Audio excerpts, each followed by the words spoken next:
Hello, hello, and welcome to episode 186 of the Compassion and Cucumbers podcast. I'm Christine. And I'm Sam. Here's what's coming up in today's show. In our Noteworthy segment, there's been some talk that vegans can't build muscle without animal protein. Well, scientists disagree, and we'll tell you why. And in our main topic, just to keep the good news rolling, we'll share some positive things that are happening in the vegan space. But before we get into all that, like we usually do, what have we been up to? Well, this has been week 1 of summer break for me. Yeah. And it's been a little weird. I don't know. I think because the end of this semester was unusually crazy. Yeah. And it was so just kind of fever pitch going 120 miles an hour until all of a sudden it stopped. Yeah, now you're having a hard time adjusting. I'm having a hard time adjusting. Yeah. Yes. That'll happen. There have been some challenges to the adjusting. Yeah, you wouldn't think there'd be challenges to less work. No. But when you're used to going at a certain pace and then all of a sudden it's not that way anymore. Right. Yeah, your system's like, but wait a minute. It feels really weird. So I've been, alternatively like hyper energized or really, really tired or grumpy or like I can't. Yeah, I can vouch. You can vouch. I fully admit, like true story. I've had a couple of grumpy days this week, and it's just because it's like I lose focus. Yeah, in a way, like I feel like I have to find a different focus. Yeah, now. Yeah, and I guess it's taking me a little bit of time. It's an adjustment. It's an adjustment period. So I'm hoping that we can, make that adjustment quickly. I'm sure it'll happen. Yeah. I'm sure it'll happen for you. Gotta happen soon. Yeah. You can't stay grumpy all summer long. Well, no, I'm not grumpy now. I know. No, you haven't been grumpy today. No. No. But we did something fun today. We did. We went to the brand spanky new Sevens Cafe and Bakery in Buffalo. And boy, howdy. Oh my gosh. First, let's talk about the space. It's so cute. Absolutely adorable. Lots of exposed brick. Yes. Beautiful wood. All of the people working in there were friendly and excited and warm and just welcoming, really fantastic. The seating is really cool. And then there's this little loungy area and they have all these beautiful black and white photographs of civil rights stuff on the wall. And it's just a really welcoming space. Yeah. So congratulations to them just for, what the space looks like. Because it's really welcoming. And I really enjoyed that. Yeah, it's beautiful, but totally chill. Like a really fantastic, just laid back kind of vibe. Yeah. I love it. It's a nice atmosphere. Really nice atmosphere. Really like it. But let's talk about, even more important, the food. The food. So we got there around lunchtime. Yeah, we did. So the baked goods were pretty well gone. Yeah. In fact, I watched, they had some mocha buns, like these chocolate coffee buns, and I watched the last 2 of them disappear before my eyes before we got to order. It was a little sad. It was a little bit sad because I was thinking that would be great. So I went with the lemon poppy seed bun instead. And oh my God, am I glad I did. I had a bite of it and it was really good. Oh my God, it's insane. So this is something, it's similar in texture to a cinnamon roll. Right. But it's got a lemon poppy seed glaze on it. And it's also got lemon curd nestled in the center of it. Yeah. Now, any of you who have listened to us for a while know that I believe that when lemon is involved, it should punch you in the face, particularly when we're talking about baked goods. Yeah, you were pretty bruised. Oh my God. I was well and truly bruised by the punch in the face this lemon gave me. It was insanely good. Yeah. And flaky. Oh my God. Yeah. Flaky, light. Really well done. Absolutely beautiful. Yeah. And I have one of their not peanut butter. No, I don't know why I have peanut butter on the brain. I have one of their chocolate chip cookies. Really good chocolate chip cookie. Yeah. Nice, crisp on the outside, chewy on the inside. As it should be. Tons of chocolate chips with a little bit of sea salt on top. Essential. It was a spectacular cookie. Yes. No complaints. Yes. Delicious. And so our baked goods were kind of like our appetizers. We had that first. And why not? And then we went for sandwiches. Yeah. They have a very small sandwich menu. There were only 4 options. Yeah, but I've said this before. I love when a place has a very small menu and they focus on just those few things and make them really well. Yes. Right? Yes. And that is absolutely the case here. Yeah. 100%. Yeah. So I went for their miso eggplant sandwich, which was tempura eggplant with a lovely slaw and a miso aioli on gorgeous homemade focaccia. Yeah.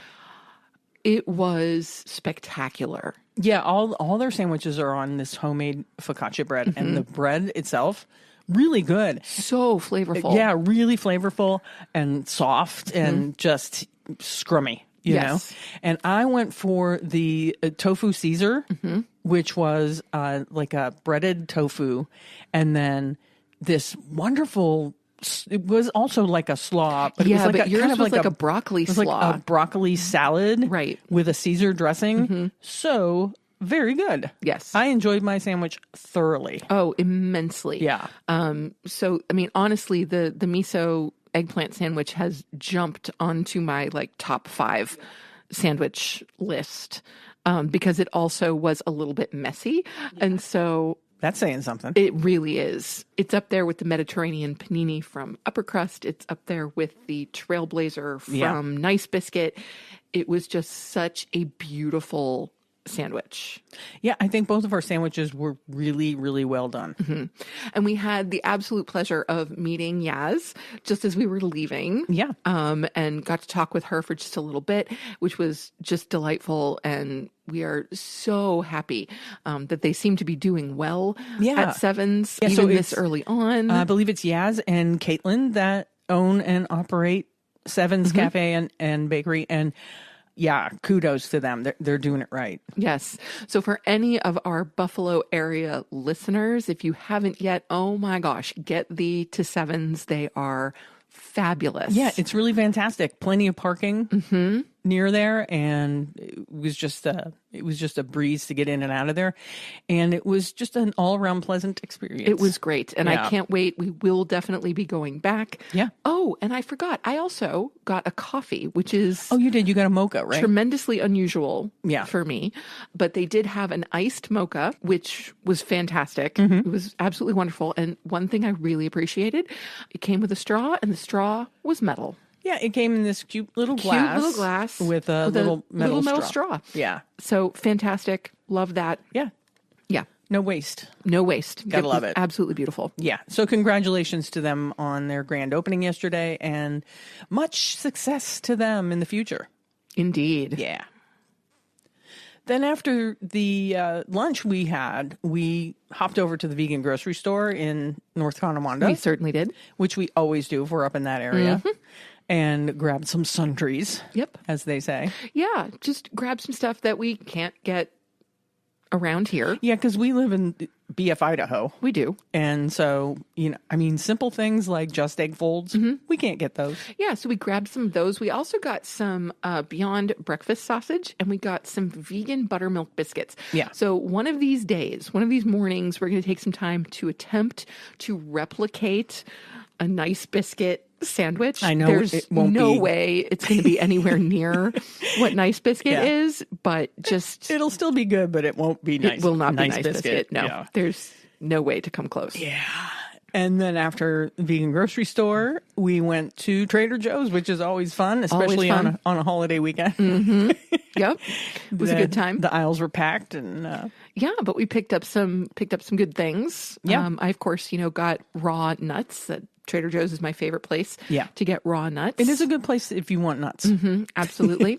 And we got some of our favorite Thai veggie gyoza. And let's see, what else did we find at Trader Joe's today? Oh, they have some knife-cut squiggly noodles. Oh, yeah, squiggly noodles. It's a form of ramen. It's a Korean form of ramen. Yeah. And I discovered these several months ago, maybe even a year ago, on Amazon, because I was looking for something that I could make quickly for lunches, and pack to take to work, that kind of a thing. Yeah. And the ones that I found on Amazon, I love them, but they're quite expensive. And so... And Amazon, right. Wow. And so for the first time, I noticed these squiggly noodles. They had two different flavors. One was a soy and ginger, and the other was a spicy noodle packet. And so I'm really looking forward to trying them because they are far less expensive than the ones that I was ordering at Amazon. Yeah, let's see how they compare. And so I'm really looking forward to trying those. Yeah. Probably do that sometime this week as a lunch, make myself a little noodle bowl. Yeah. Yeah. So that was a little fun excursion that we had today. And I wanted to be sure to wish my sister Linda and her husband Rudy a happy 40th wedding anniversary. Woohoo! 40 years ago today. That's awesome. Wow. That's crazy. I can't believe it was 40 years ago. I know. I was 19 when they got married. I was 10. Yeah. I mean, it seems like yesterday. I can remember the day like it was yesterday, and I'm sure they can too. Yep. But man, 40 years flies by. It really does. But congratulations to them on 40 years, and here's to many, many more. Yes, and we will be celebrating with them tomorrow. We're recording on a Sunday, so for us tomorrow is not Labor Day. How about Memorial Day? Let's do that. One of those days. One of those days. But it is, the beginning of summer, official long weekend kind of a thing. Yeah. So we'll be celebrating their anniversary tomorrow. Yeah, we're going to make some homemade vegan pizzas. Sounds good to me. Yeah, it's Love gonna it. be good. We don't have a recipe this week because I'm lazy. Well, you did a 3-for last week. I know.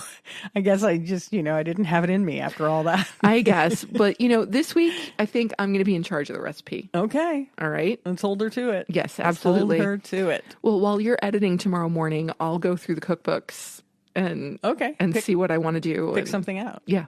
All right. So I'll take care of the recipe this week. Okay. On that note, let's jump into our Noteworthy segment. Yes, indeed. So there is new research stating that you don't need meat to build muscle. Yeah, there's been some stories. I've seen news stories online recently that have been saying that vegans cannot build muscle because they're not eating animal protein. And that's not true. It's just not true. Even close to true. So we wanted to kind of, debunk that. We really, really did. And this study is doing it for us. A recent study has shown that both plant-based and animal-based diets support equal muscle growth during resistance training when protein intake was adequate. A new study examined how muscle protein synthesis responds to a 9-day diet combined with weight training, asking 3 key questions. 1, does the source of protein, plant-based or animal-based, affect muscle gain? 2, does it matter whether protein intake is evenly spread throughout the day? And 3, does a moderate but sufficient amount of daily protein influence these outcomes? According to the researchers, the answer to all 3 questions is no. The results were published in the journal Medicine and Science in Sports and Exercise. There has long been a belief, or what you might call current dogma, that animal-based proteins are superior, especially when it comes to building muscle, said Nicholas Bird, a professor of health and kinesiology at the University of Illinois Urbana-Champaign, who led the study with former graduate student Andrew Askow. This belief was grounded in previous research, which showed that a single meal of animal protein stimulated muscle protein synthesis more than a vegan meal. And so, our general hypothesis based on these previous studies was that the animal-based eating pattern would be more effective at supporting the muscle-building response, Bird said. But measurements taken after a single meal might not reflect the effects of consuming a balanced vegan diet over time. One previous clinical trial had looked at muscle responses in vegans and omnivores who ate a laboratory diet and engaged in weight training for 10 weeks. Oh, that sounds like fun. Eating a laboratory diet. Well, no, it's just that the diet was prescribed. I know.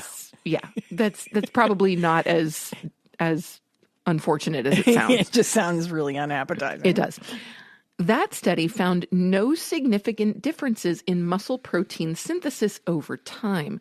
However, volunteers in that study consumed 1.6 to 1.8 grams of protein per kilogram of body weight per day, which is much higher than what is needed to maximize muscle protein synthesis and build bigger muscles with weightlifting. It also gave those on the vegan diet the bulk of their plant protein in supplements, which is not a realistic recreation of how vegans normally eat. Bard and his colleagues wanted to know whether the habitual consumption of a varied vegan or meat-based diet of whole foods, rather than ingestion of just a single meal or getting one's protein from limited sources, would influence the rate of muscle protein synthesis over time. They also wanted to test the hypothesis that a moderate protein intake in the range of 1.1 to 1.2 grams of protein per kilogram of body weight per day should be distributed evenly throughout the day to maximize muscle growth. A previous study from Bird's lab found that protein intakes higher than 1.1 gram per kilogram per day make no difference to the rate of muscle protein synthesis when weight training.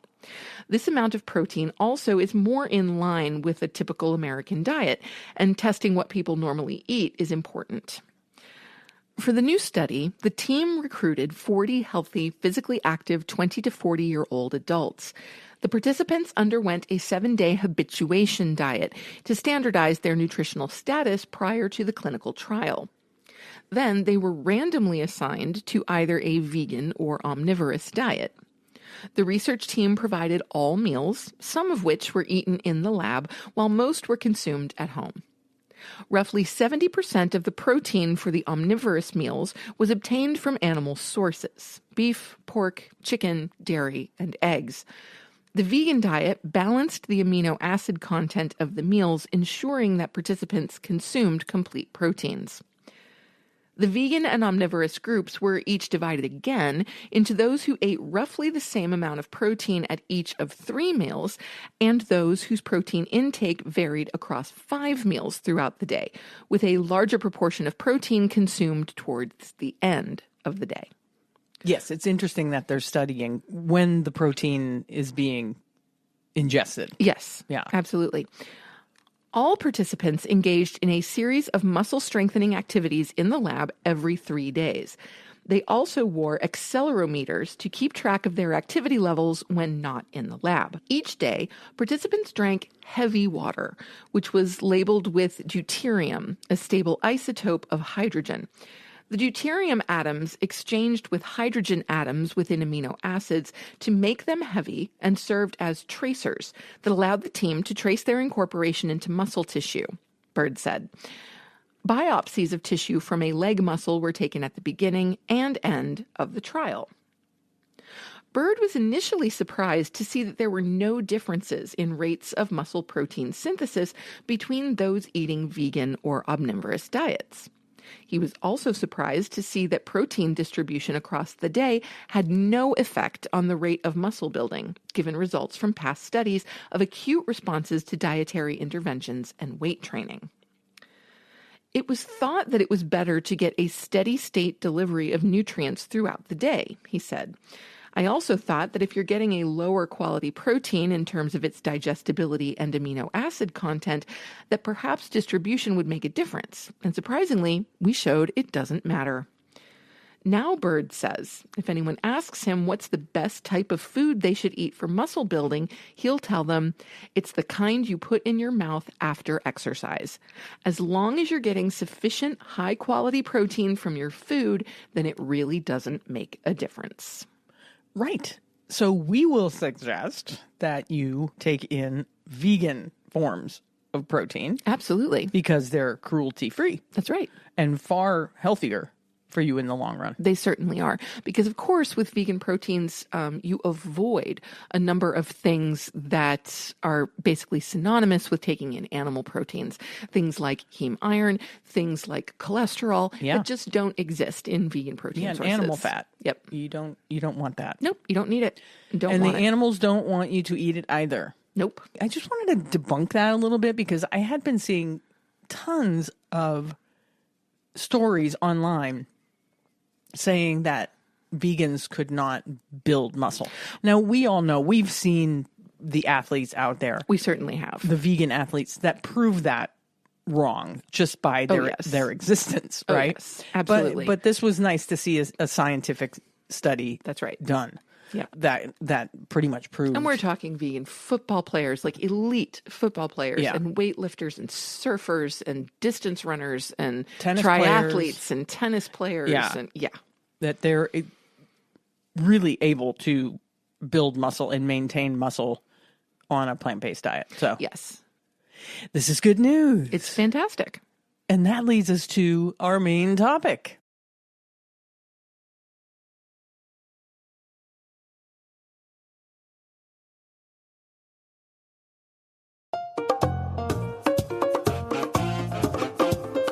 Which is more vegan good news. Yeah.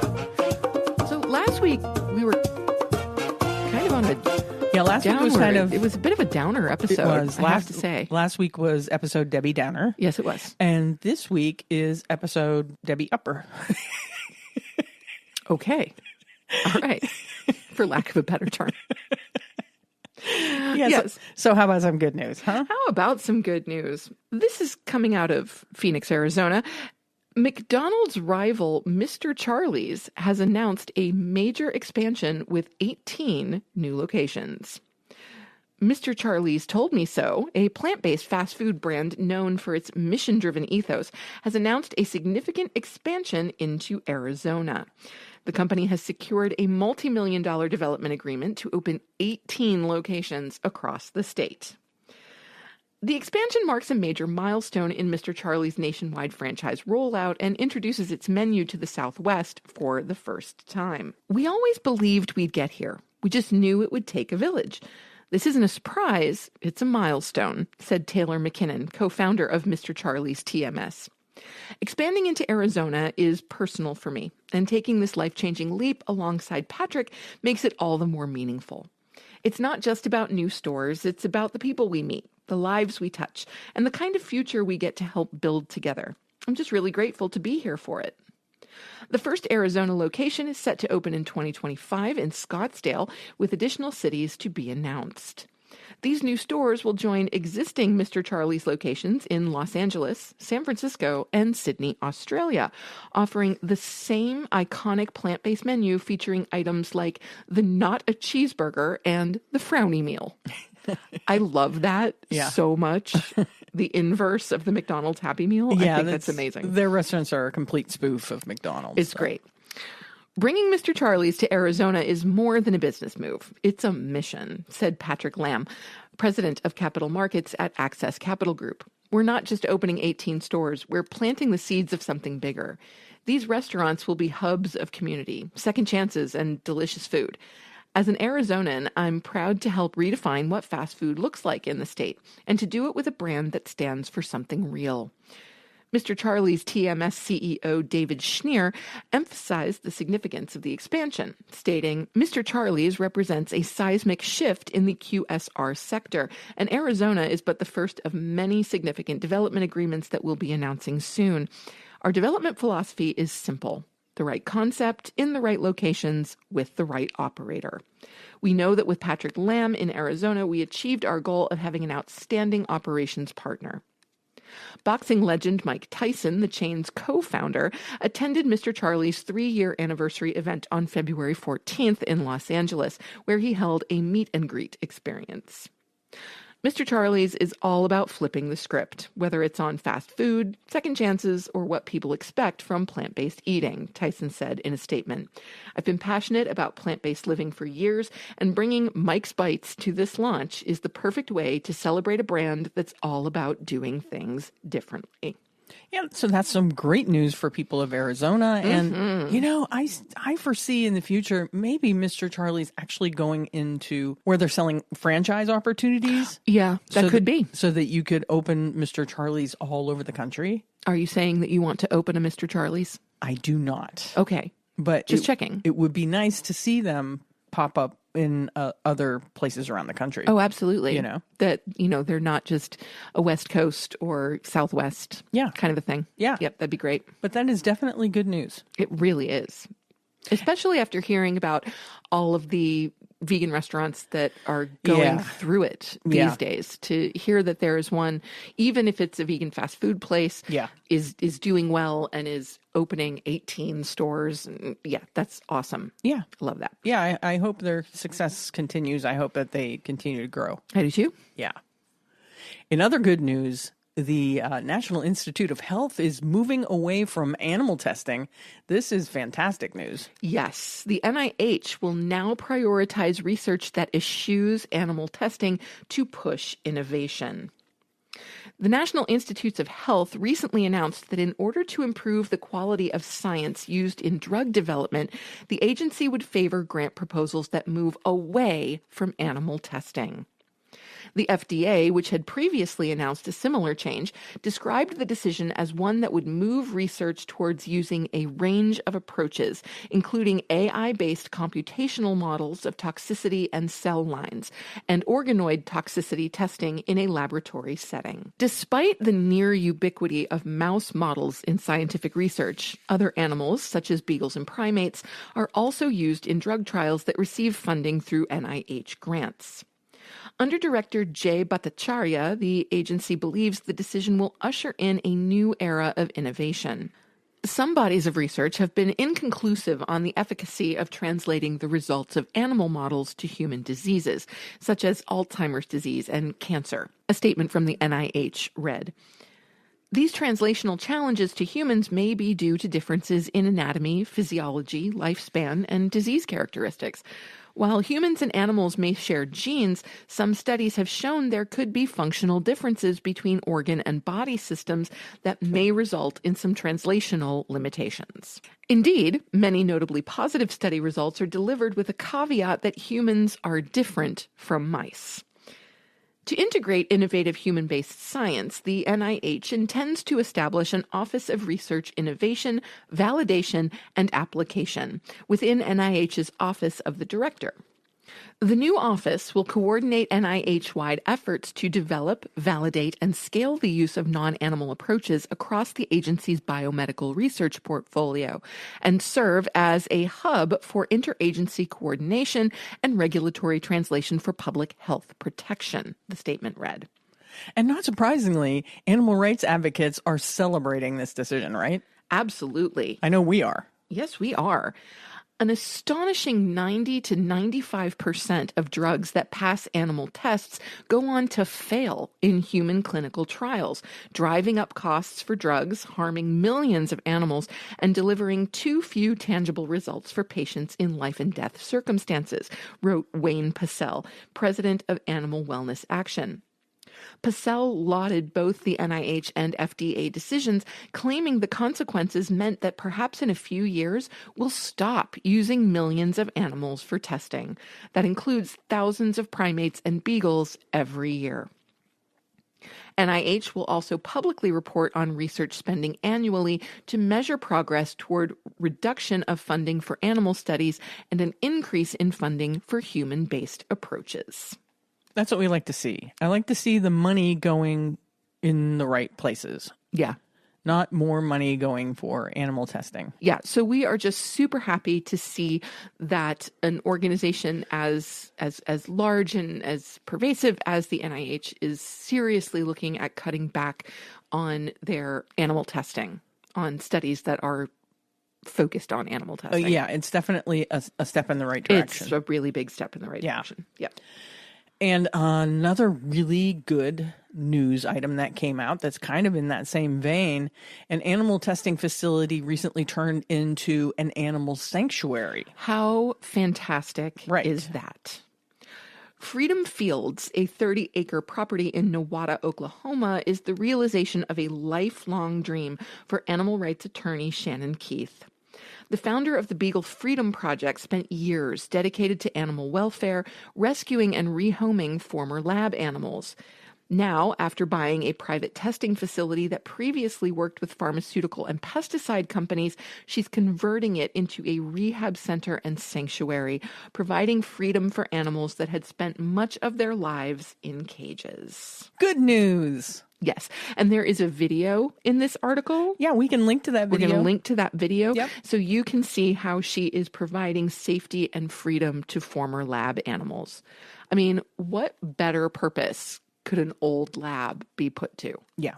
That's incredible. Yeah, it really is. It's, you know, other than knocking them down, it is the only way to use them as far as I'm concerned. It's really quite amazing. Yeah. So that is huge. Yeah. And on a slightly lighter note, Italy is banning puppy yoga on animal welfare grounds. Yeah, I don't know how you feel about, like, you see these puppy yoga. I've seen Goat yoga, bunny yoga, cat yoga. and it always kind of made me feel a little weird.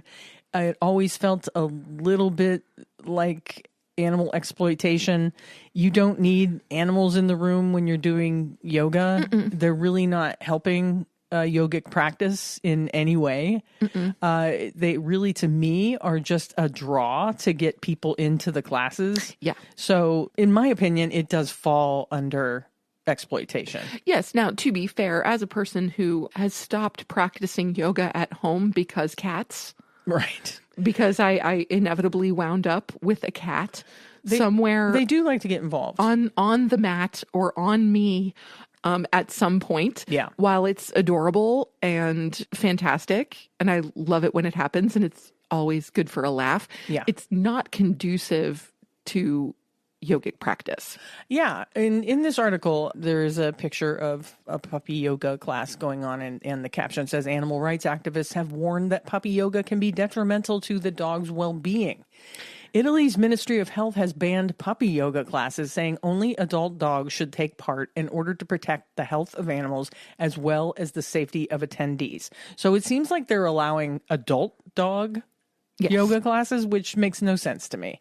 In a note circulated on April 29th, the ministry said that it was aware that organizers often borrow puppies from breeders.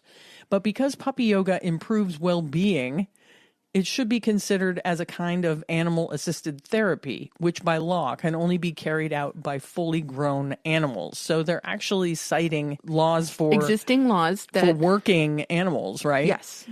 Puppy yoga typically involves puppies roaming freely around yoga class and sometimes being incorporated in yoga poses or a yoga class followed by playtime with the puppies.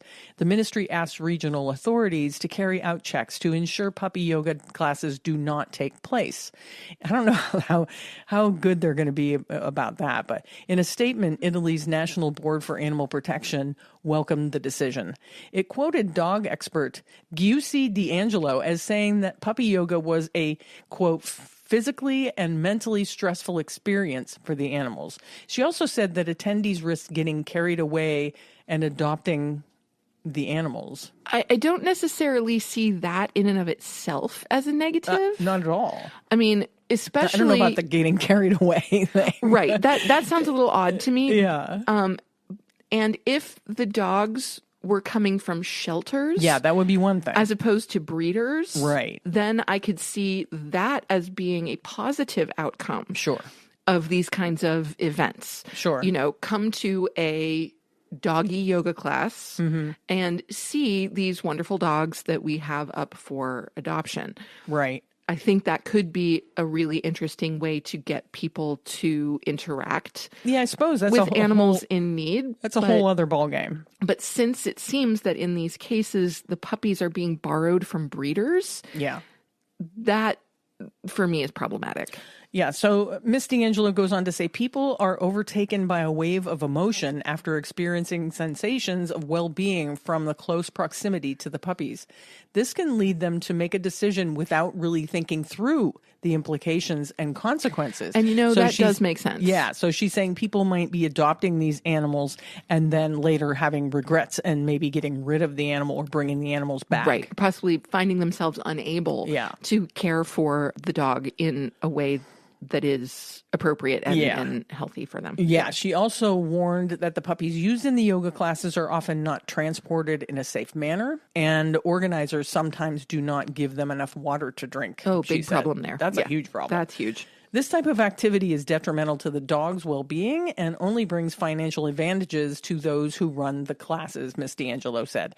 And that's how I look at it. It just seems like they're just exploiting these animals to get people through the door. Yes, for their own financial gain. Yeah. Yep.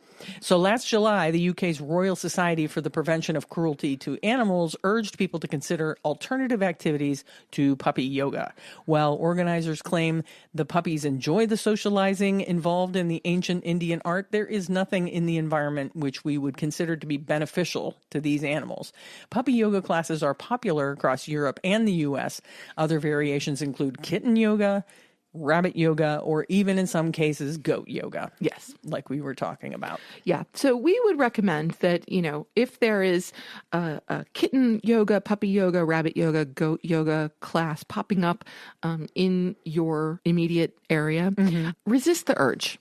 Yeah, I don't, it gives me a kind of a creepy feeling. Yes. Because I just feel like those animals are being exploited to get people through the door to pay for classes. That's right. And I didn't even think of what Ms. D'Angelo was talking about people being, kind of caught up in the moment and saying, I love this puppy and I'm going to adopt this puppy and just doing it without really thinking it through.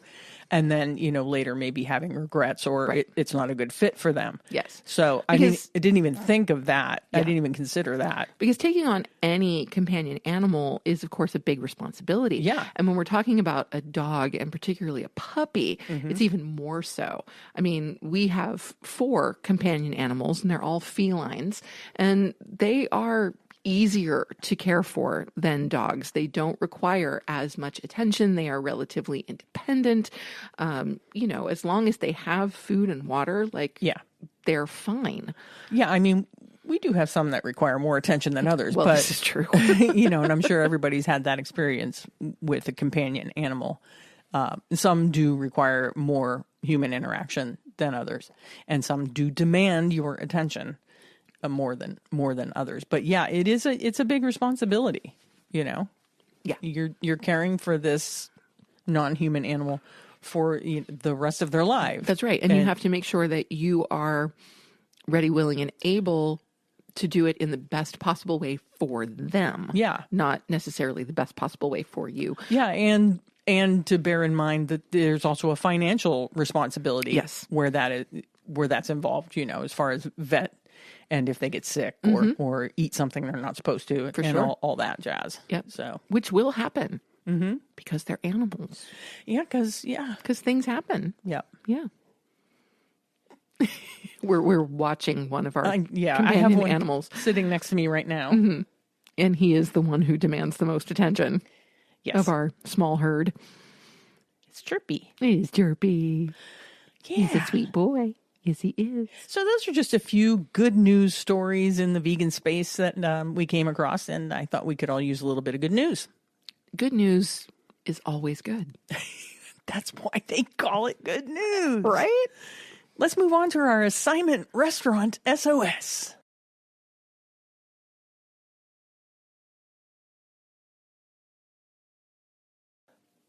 This week, we are highlighting one of our personal favorites, the Hardy Hooligan, located at 292 Ottawa Street, North in Hamilton, Ontario. They are the funkiest little vegan spot you would ever want to see, and they've got some amazing food and desserts. Back in April, they announced that they will be looking for a buyer for the business this coming November. But until then, they will continue to be a safe space for the LGBTQ plus community and will have tons of their usual shenanigans, including trivia nights and drag shows. We've had the good fortune to go to the Hardy Hooligan several times. Yeah. On our way to or from Toronto. It is a really great little place. It is fantastic. Yeah. It is so fun and so funky. And they have really spectacular off the wall comfort food. Yeah, like vegan junk food. Yes. Yeah. But outside of the norm. It's just really, really creative. Yeah. I mean, stuff. They have things like macaroni and cheese burritos. And, and they have right at the front of their menu, from scratch, vegan junk food. Yeah. Yes. So they do breakfast all day. They've got a selection of pizza pockets and rolls, soup, salads, and sandwiches, jumbo hot dogs, loaded fries. And then they've got their mains, like their Philly cheesesteak and the barbecue chicken quesadilla, a French dip, loaded nachos, the anti-warrior bowl. Yeah. like everything that a warrior bowl isn't in one signature dish. So in this bowl goes house-made mac and cheese blended with our house-made Tex-Mex style taco beef and topped with sweet chili heat Doritos, crispy onions, green onions, and tomatoes. So they say this particular dish is keeping vegan trashy all day, every day. Yeah, and they have a huge menu, and every item on this menu is will just blow your mind. Yes, if you order it, it's fantastic hangover food. If that's what you're looking for, they have like this barbecued chicken quesadilla I'm looking at right now. Mm-hmm. Sounds so good. They make it with soy curls, but they do like a barbecue soy curl, vegan marbled cheese shreds, house-made sweet chili heat, cheese sauce, fresh green onions baked into a soft flour tortilla served with vegan queso hot sauce, and Vertigo cilantro lime hot sauce from La Pimenteria. That's crazy. Yeah. And in addition to that, they've got a great selection of coffee drinks and milkshakes and what they call snowstorms, which I'm imagining are their version of the blizzard. Yeah. And then cocktails and mocktails, beer and cider, smoothies, you name it. They've also got a number of tea latte flavors, a London Fog, which I love, Can't go wrong chai, with that. which I also love, and the Hooligan House Blend. Now, I don't know what the Hooligan House Blend is, but I feel like I need to find out. Yeah. They have an entire menu of different loaded fries. Yes. And all of their fries come with what they call magic fry dust. And we've had their loaded fries before. Which ones did we get?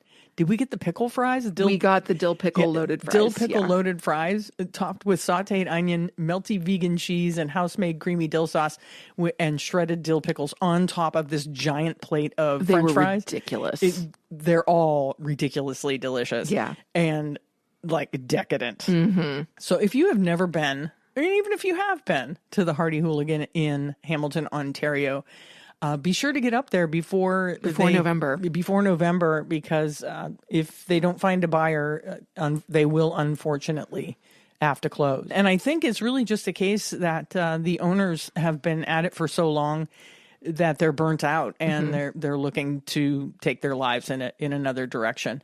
But they know what a safe space that they have been providing for the community, and they want that to continue. So they are really looking for someone to take over the business and run it in the same way that they're running it. So. Yeah.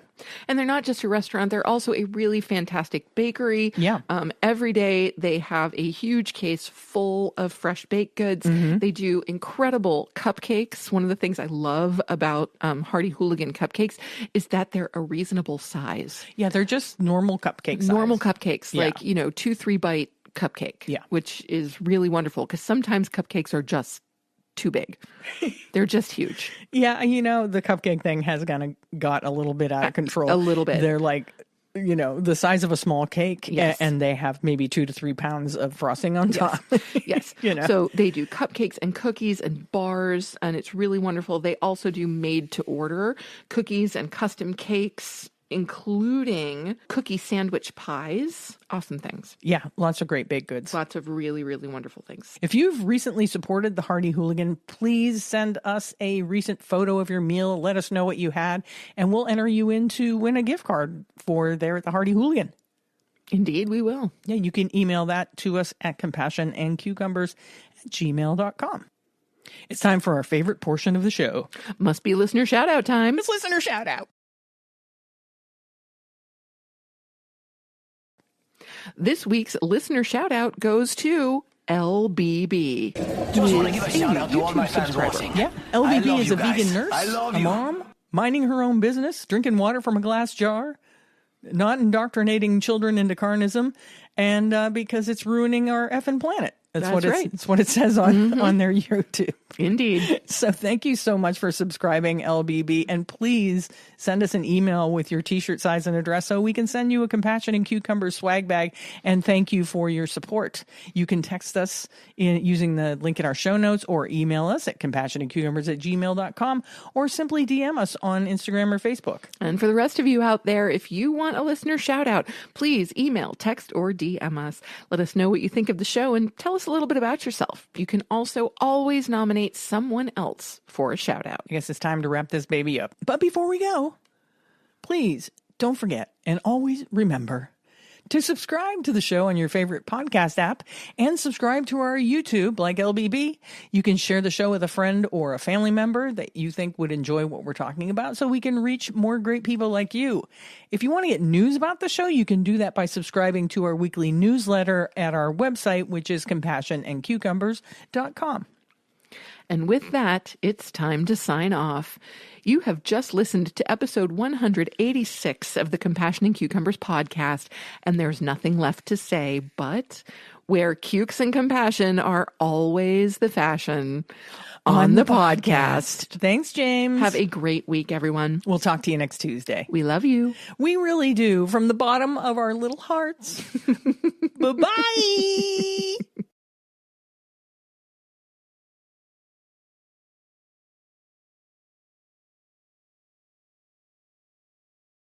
The end.